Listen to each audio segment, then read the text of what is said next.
This is the Hidden Killers Podcast with Tony Bruschi and continuing coverage of the case against Bryan Kohberger. Yeah, well, we all know what happened in this case. Bryan Kohberger has admitted to guilt, or he is pleading guilty, however you want to say it. It's interesting online. You hear people saying, well, just because he's pleading guilty doesn't mean he's guilty. I don't understand the logic of the Kohbergers. I never will, other than it's a mental illness. So I'm going to leave it at that, and I'm not going to get caught up in a conversation about that today. But what does matter is the statements and the feelings and the emotions and the trauma that the families of these victims are now going through. Because prosecutor Bill Thompson, Santa, he's extended basically an olive branch, I guess. I get it. I get the idea of let's not risk it on a jury where, I mean, we've seen other cases where things are pretty damning and the jury's still like, yeah. And that, I think, is the sad reality of our country right now, is we can't really rely on our system, our jurors, because quite honestly, there's a lot of dumb people out there. Tony just went there. Yeah, that can't handle facts and can't think about things in any sort of decisive or critical thinking way more than one thought at a time. It's like, oh, that's two thoughts. You got to think. But it's scary. It's sad, but we are where we are. And I'm not talking about any specific case. I just feel like we are in a place where you hear people's explanations of why they think the way they do, and you go, wow, you are misguided. Yeah. Wow, you are off on your facts. And it is what it is. So, and again, I'm not talking about any specific case here. But I was a little bit concerned, quite honestly, about Bill Thompson, Santa, being out there and being the face of this and being the prosecutor. I mean, against Ann Taylor. Ann Taylor's pretty solid, and she just pulled off a win. I was concerned. I mean, the little bit I've heard of him, of Bill, in interviews and such, he seems like a lovely man, probably makes a really good pancake, and knows where to get the best maple syrup in the area, and doesn't have a lot of experience prosecuting murderers because they just don't have a lot of them right there. And it's not his fault. He's a small-town DA. So not exactly who I would feel super confident in pulling this off, even though there's a lot of evidence. So in one way, I'm happy that this is where it landed, because it guarantees he's going away. There's no chance that an idiot juror, or there's going to be somebody in here who's a Kohberger that's going to hang the jury, and they have to go through this again. And even if he was found guilty and death is there, and you're talking 30, 40 years of just court and every sort of appeal imaginable. And basically till the death of the parents.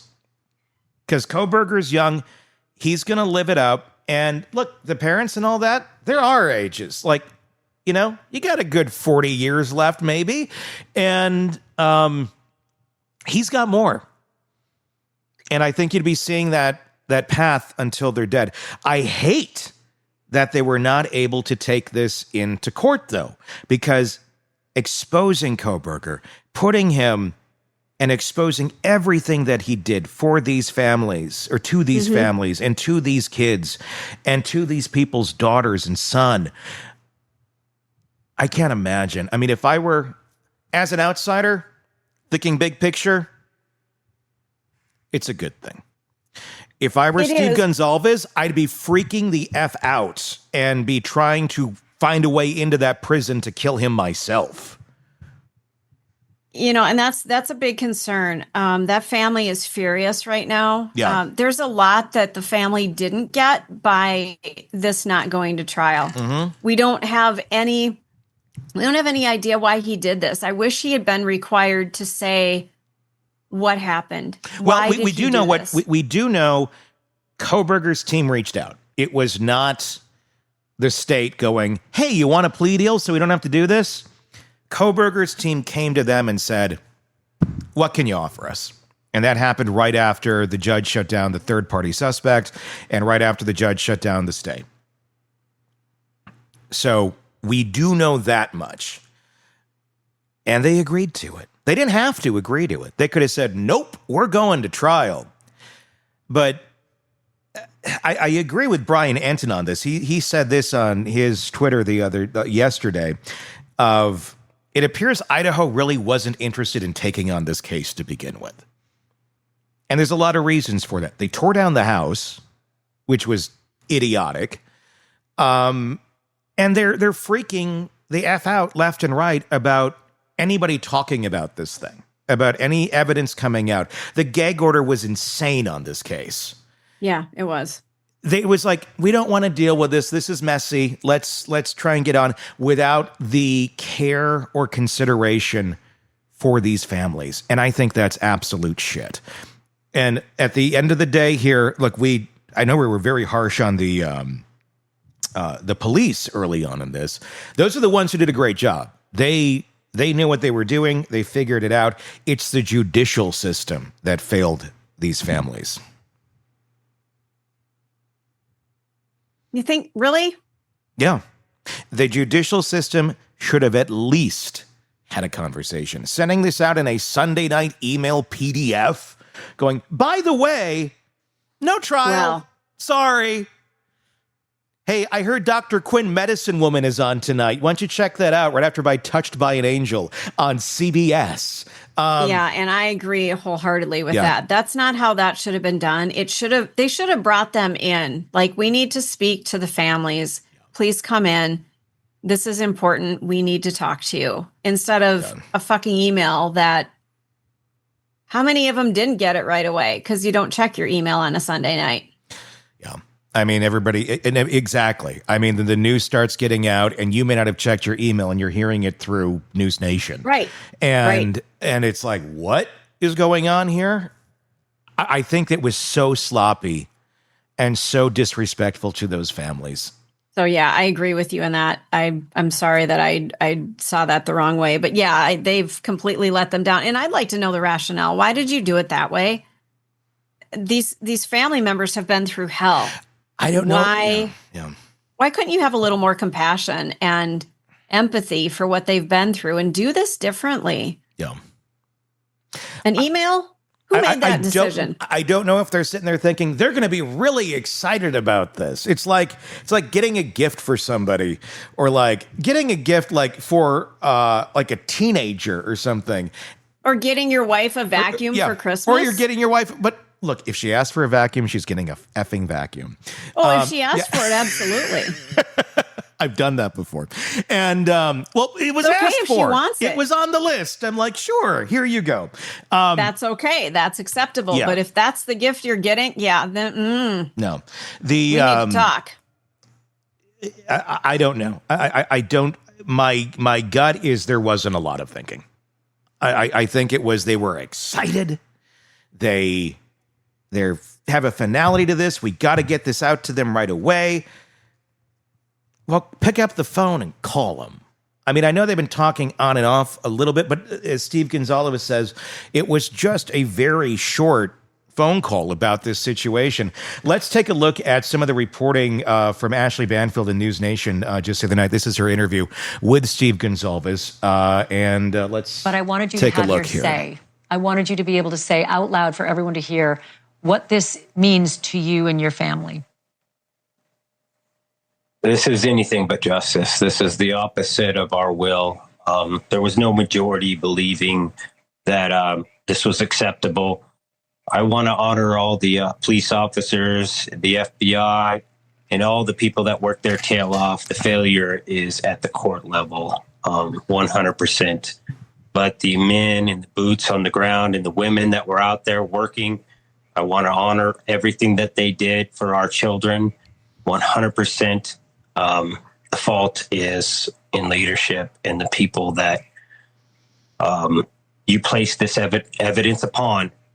They were weak. They decided to play God and decide what this man's decision should be, and not a jury, not a peers, not his peers. They, so that's where we are today. Walk me through what happened. Brian Enton, did some really great reporting at the top of this show here, but tell me from your perspective how the last 3 days have played out. I would say ever since Hippler's demanded an independent investigation, they couldn't get away from this case fast enough. They've done everything to make this case go away. So I don't know what that entails, but he said he was going to have an independent investigator, and all of a sudden we seemed like we were on rails to get rid of this case and make a plea deal. I mean, he's guilty. We all know he's guilty. There's more than enough evidence, but it's tough. It's tough to put a community through this, and it could be bad for reputations and business identities, and there's fallout. But this isn't the will of the victims. This is just one person making a decision, and it doesn't reflect what we were asking for. Steve, did anybody ever call you from the prosecutor's office to just personally discuss this with you? Did anybody offer to meet with you in person to go over this potential plan? We have meetings all the time on, particularly a lot of times on Friday. No. We had this regular meeting that we have to try basically do an update of what's going on, where things are at, because Idaho is actually an amazing state where it really does care about people. We just get one or two, people who just don't care about the victims and don't care about justice. And it's easy to take the weight out. It's easy to make an excuse and say, I'm doing this for the victims, even though I've never interviewed the victims. I've never really talked to them to find out what their true feelings are. So here we are. We're stuck and we can't get out of it. I ask your audience if anybody knows Judge Hippler, reach out to him and ask him to put his foot down and not accept this offer. It doesn't reflect anything in Idaho. This is not justice. We had an outsider come to our community, kill our kids in their sleep while they're getting a college education, doing everything that they should do, and we don't have the courage to hold him accountable. No plea deal. Let's go for this guy. 100%. Let's do it. And that's how this family stands. Steve, I know that, it's no secret your daughter Kaylee was so close with Maddie Mogen, best of friends. And I know that you got to know the Mogen family as well. Have you spoken with the Mogen family, and do you know what their reaction is to this plea decision? We actually just had a meeting with the prosecution and just tore into it and made it clear that we were not in support of this, but we also invited other families into that. And I'll let them speak on their own that were part of that meeting, but we are in no way alone on this. Multiple families believe the same as we do, but I want to honor their abilities to speak independently and as their child. So I don't want to cross that line, but all I will say is there was no majority for this decision at all. And if they're not working for us, they're working against us, guys. That's Steve Goncalves talking with Ashley Banfield on News Nation with his reaction to all of this. God. It is still, look, as of our recording right now, is it Tuesday? Is today Tuesday? What is today? Tuesday? Yeah, Okay, it's hard. yes. It's the July Long week. 1st. Hitler could still say no. It would be a long shot. That does not happen very often, but it's not this never happens. Mm-hmm. So a lot of times the courts typically do side with the family's wishes. Not everybody is in agreement on this, though. The initial statement from the Goncalves family says, "It's true. We are beyond furious at the state of Idaho. They have failed us. Please give us some time. This was very unexpected. We appreciate all of your love and support. Heartbroken," and then some hashtags as well. Family of Idaho. Let's see here. They released another statement clarifying the timeline of the negotiations, saying that they gave prosecutors a hard no when asked about a possible plea deal on Friday. The family said they received that email Sunday night, and that sent them into, quote, panic mode, and met with the prosecutors again Monday to oppose the agreement. "We fought harder than anyone could ever imagine," the Goncalves wrote. "We fought a long battle, but we lost the war." That was their statement there. Shocking and cruel, also, some of the words that were used. The Latah County Prosecutor's Office treatment of our family during this process is something I wouldn't wish on anyone. The family added that it was no shock how the Latah County Prosecutor's Office mishandled the plea deal. They vaguely mentioned a possible plea on Friday without seeking our input and presented the plea on Sunday. Latah County should be ashamed of its prosecutor's office. 4 wonderful young people lost their lives, yet the victims' families were treated as opponents from the outset. We weren't even called about the plea. We received an email with a letter attached.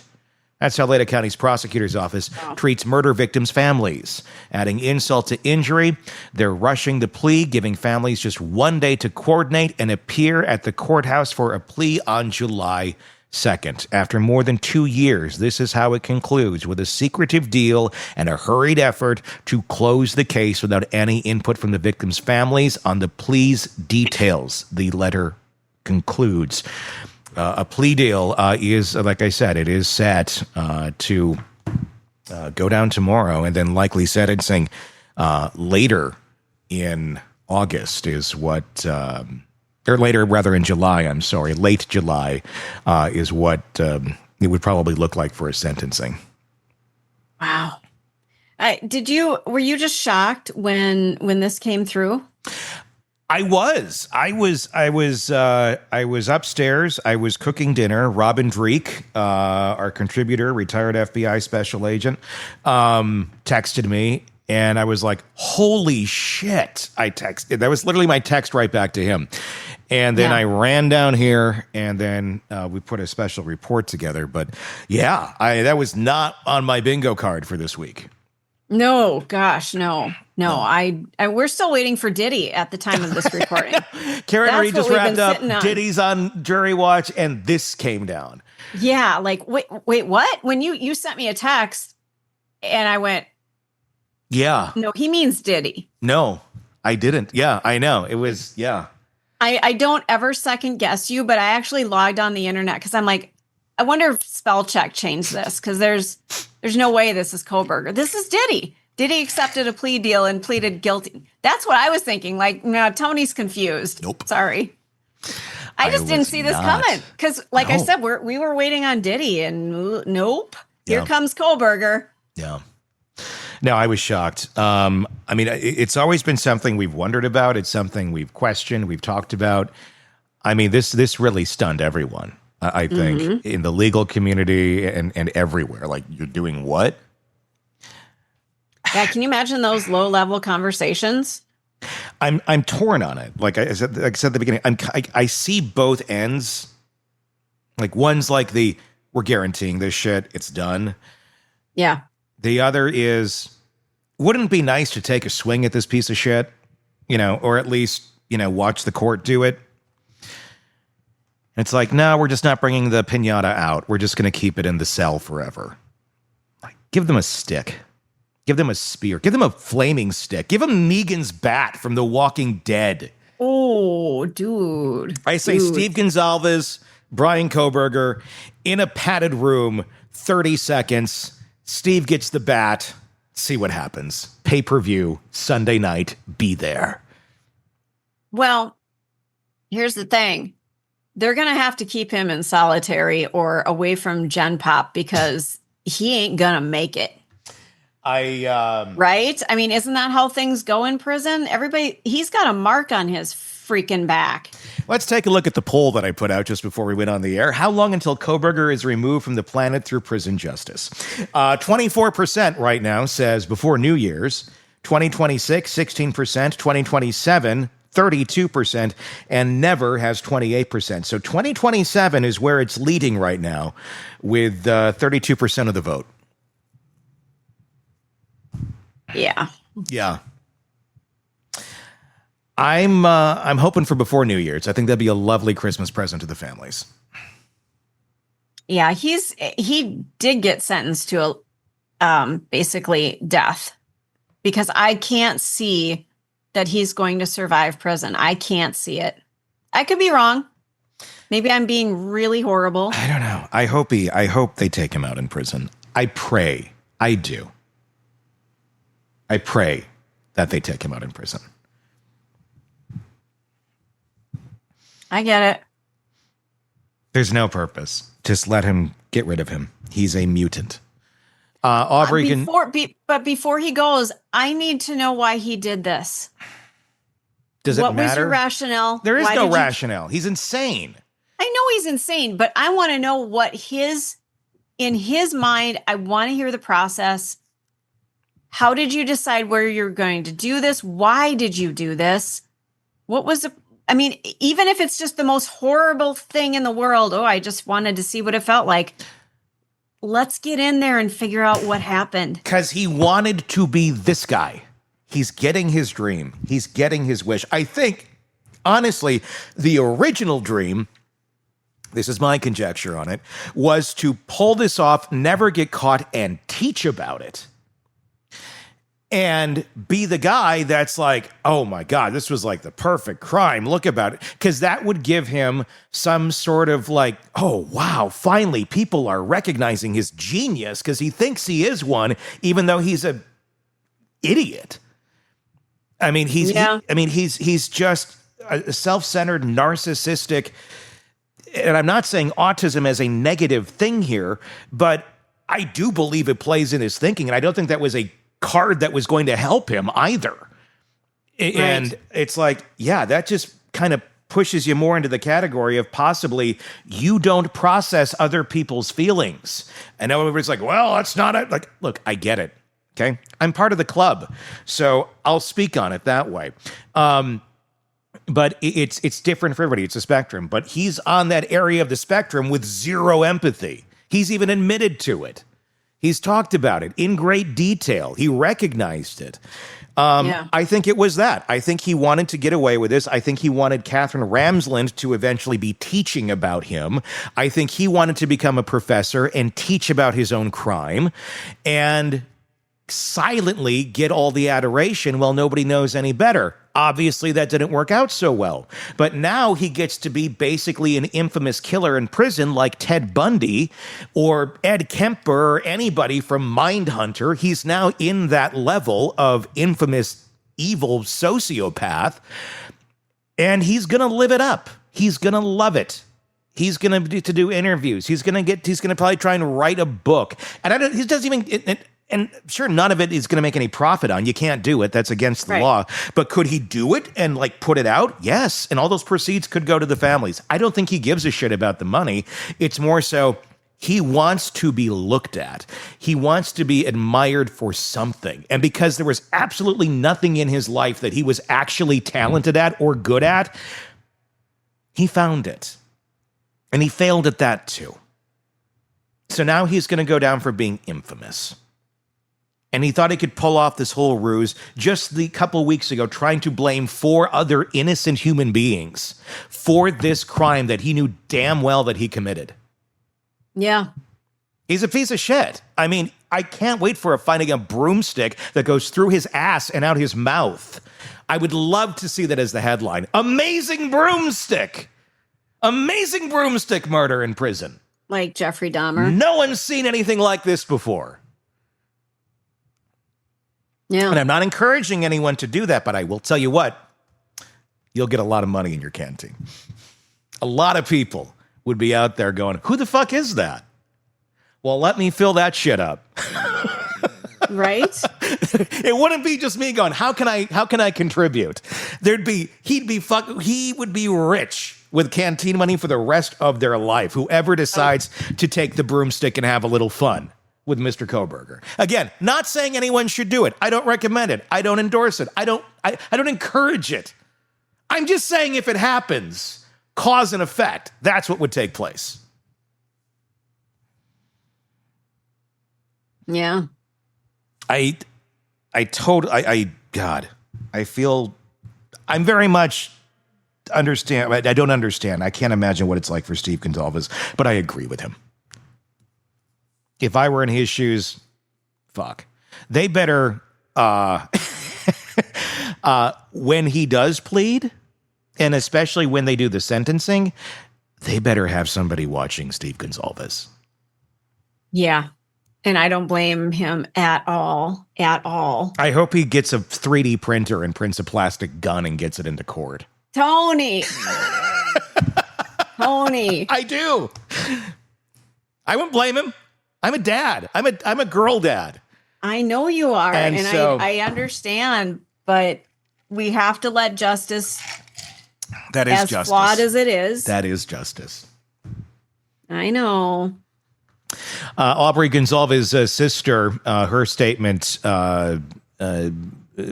the statement here is from the constant delays to the relocation of proceedings, making it harder for loved ones to attend. The justice system has placed heavy burdens on those already carrying unimaginable grief, though through it all, we have tried to hold on to hope. Family, that was some of her statement. Not everybody is in agreement here, though. There are some family members here who have expressed a different opinion.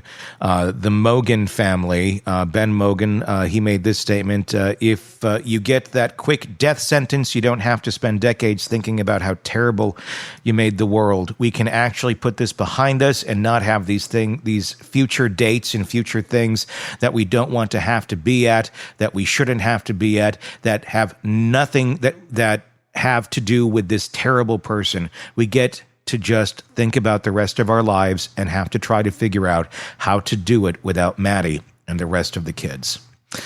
So, I mean, it's a very personal thing for everybody and how they look at this. Xana Kernodle, Xana Kernodle's aunt told TMZ the defense approached prosecutors with a plea deal, and the prosecution wanted to spare the families, quote unquote, the pain of going to trial and seeing crime scene photos. We know the graphics. They were not trying to spare us, Kernodle said, noting at least two victims. Hers and the Goncalves family wanted Kohberger to face a jury. Idaho has failed. That was that statement there. So it's Chapin family. I was unable to find any specific. This is. I don't know that they've made a statement yet, honestly. What do we got here? Yeah, I don't see one for them. I'm looking it up.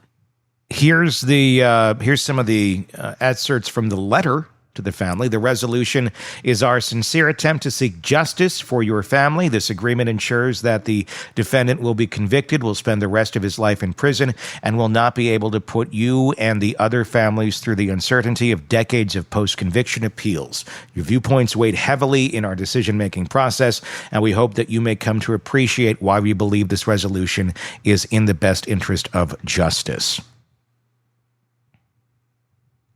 If you'd like to sign up for our email list. No. Yeah, right, yeah. Right.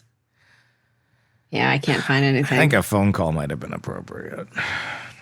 So, what's happening? Type of hearing that we're going to be seeing on Wednesday, July 2nd, is a change of plea hearing.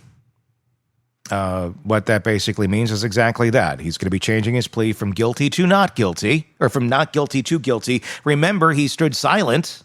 Right. At the first one. He didn't even really make his plea. So is he going to do a mime show this time? Like maybe. Can't get out of the box. You're going in the box now. Interpretive dance, possibly. That'd be great. Interpretive dance. And then for the finale, Steve Goncalves comes out with the Negan bat. You are fixated, my friend. I hate this piece of shit. I mean, I know you do. I hate this piece of shit. He encompasses just, he reminds me of so many people, of so many men or boys that I've encountered in my life that have such a fucked up hate for women. And they hold it in. It's that incel thing, you know, and incel is a newer term, but essentially there's men that have had this feeling forever that are, you know, basically socially incompetent and can't take accountability for their own shortcomings and try to improve. They just rather sulk in the sorrow and have everybody feel bad for them and blame it on women. And there's a lot of guys out there like that. That's why there's a whole community. That's why the incel thing even exists. They just used to, you know, be sad and live in their mother's basement, and eventually you find them hanging from the rafters. And the world was a better place. Now they have community. They do. And it's really sad that they can't. I'm going to climb on my soapbox here. I'm 4'9". Give me a second. Stand on that speaker. I'm going to. Which you used to do in the studio. Yeah, I used to have to stand on a speaker to get up to reach the mic and the board. Well, because we had radio studios, they can have either like a lower desk or like a standing desk. Yeah. So anything that's standing, like one of those standing tables, like at a bar, I'm not standing. I'm on the bar stool, but whatever. My soapbox is this: there is nothing sexier than a man that loves a strong woman. I mean, if you want a key inside of the way to score with women is to absolutely have the utmost respect for a strong woman and not walk in front of them, but walk beside them and let them be strong, let them be them, but be there for when they aren't strong. Yeah. Because we're all like that, but don't be threatened by it. And when you see somebody like a Bryan Kohberger, a strong woman obviously intimidates the living shit out of him. Yeah. And it's tragic to watch because we all have these people in our lives that are threatened by a strong, powerful, forceful, but yet kind, gentle soul that happens to be a woman. They automatically think, well, I can overpower her and I'm going to. Well, you can physically. That's how both of those bodies are made. A man is most often technically stronger than a woman, but that doesn't make you better than us. Why can't we be equal? So you're a little bit stronger, but I'm a little bit more this way in other avenues. And together we make the perfect thing. We are a conglomeration of this perfect entity together. I mean, if that's what you're into, and I'm not disparaging any couples that are, you know, same sex. Sure. I'm just saying male and female together can complement one another. Yeah. It doesn't have to be a threat to you. It just doesn't have to. I want to know what the hell happened in his childhood. I mean, yes. I think a lot of this, honestly, is just, I think this is nature. I think he was born this way. I think his family struggled through all of his upbringing going, I don't know what the hell's wrong with him. Hey, I'll tell you, I've talked about my veterinary career. I wasn't a veterinarian. I was a veterinary nurse. We had some dogs come in that we tried to work with them. They were vicious. They would just go off the rails for no apparent reason. Like, we don't know what triggered them, but they attacked a child. They attacked this person. They attacked the cat. They killed the cat. And it's like, we tried to do everything. We tried medication. We tried training. Some creatures are just born flawed. Yeah. And in that case, we would euthanize them. And as tragic as that is, like a 2-year-old dog, you're euthanizing a healthy 2-year-old dog, but it's dangerous. It wasn't wired correctly, and humans are that way too. Yeah. I'm not saying we should be euthanizing humans, but I know you are. But this is how we have a way to make a living, is because there are humans who are not wired right, and we have channels that feature them all the time. Yeah, I mean, and really, I mean, if you look at the more humanistic side to it, which is certainly there. I'm just amped up because I hate this piece of shit. I know and you I do. feel And horrible I'm amped up for the other Goncalves reasons, family. so Yeah, thank you for letting me on my soapbox. Yeah,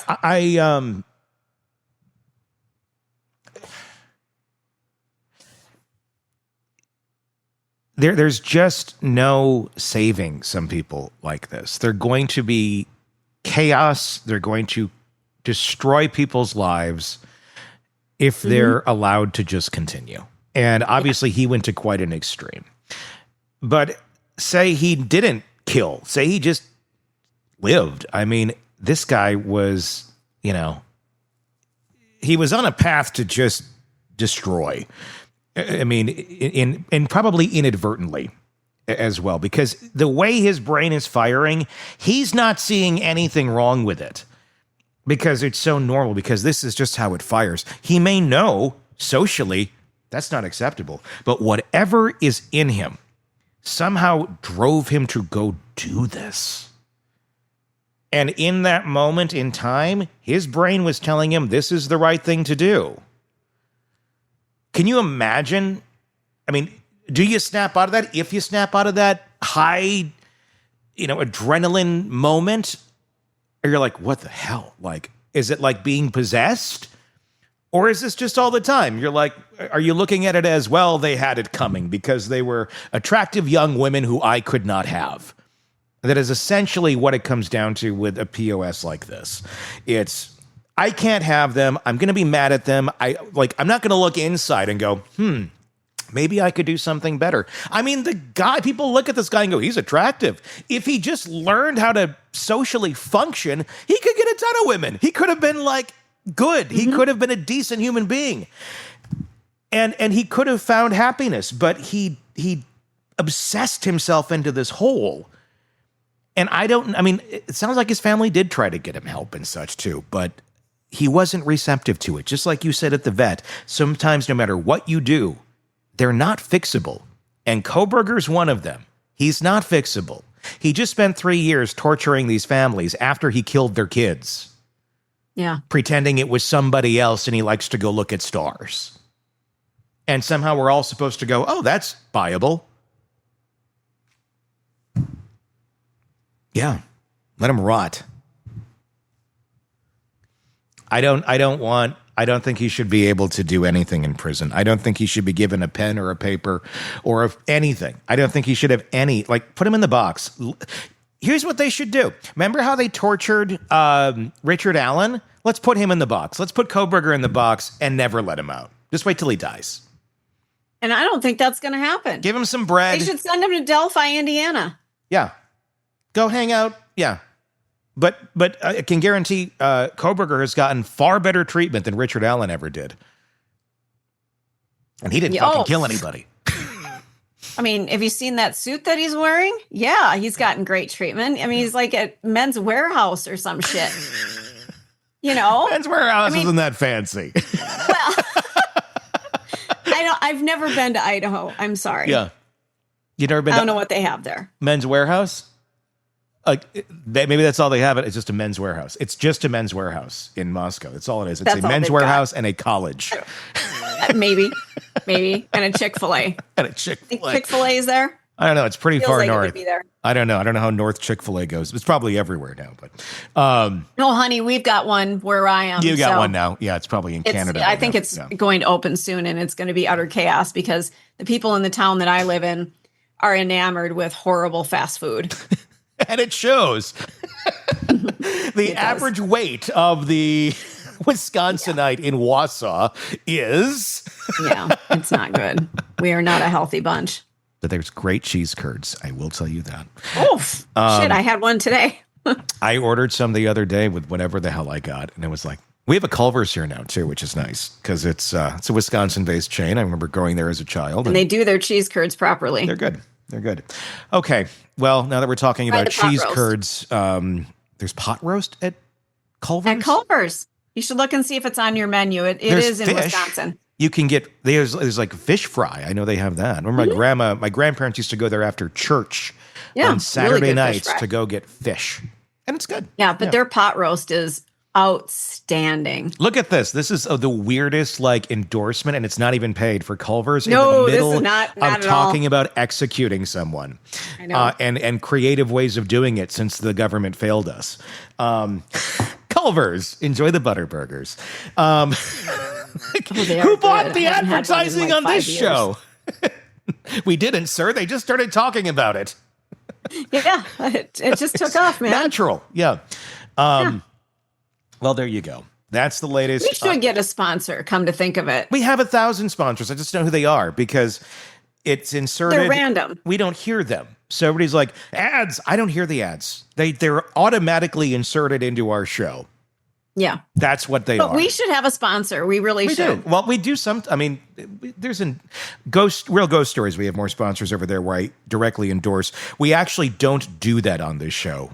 We do straight up the ones we don't hear. I think we should be sponsored by BetterHelp because I think after listening to some of these cases, they've sponsored the show before. Help. They've been on this show before. Good, good. In fact, I've done endorsements for them on this show back when I did endorsements on this show.